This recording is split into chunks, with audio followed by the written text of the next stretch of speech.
میں نے کچھ لوگوں کو دیکھا ہے اگر کوئی نیک کام کر لیتے ہیں نا تو پھر وہ کہتے ہیں چونکہ میں نے کیا لہذا ساری دنیا فوراً یہ کرے. آپ یہ کیوں نہیں سمجھتے کہ رب نے آپ کو توفیق دی ہے تو آپ عاجز ہو جائیں اللہ کے بندے, آپ عاجزی اختیار کریں. وہ کہتے ہیں چونکہ میں کرتا ہوں لہذا میں اب اتنا بڑا آدمی ہوں تو فلانے بندے تو ٹھیک ہی نہیں.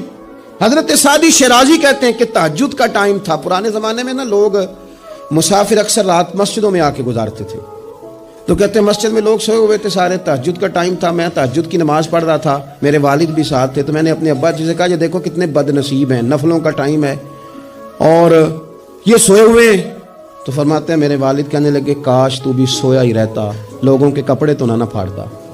او خدا کے بندے اگر تو نے پڑھی ہے تو تیرا اور رب کا رشتہ ہے, اس کی بنیاد پر تو دوسروں کو حقیر جاننے لگ گیا. علم پڑھے دا مان نہ کریے ماتا کی میں پڑھیا, او جبار کہار کہاوے متے روڑ دے میں دودھ کڑیا.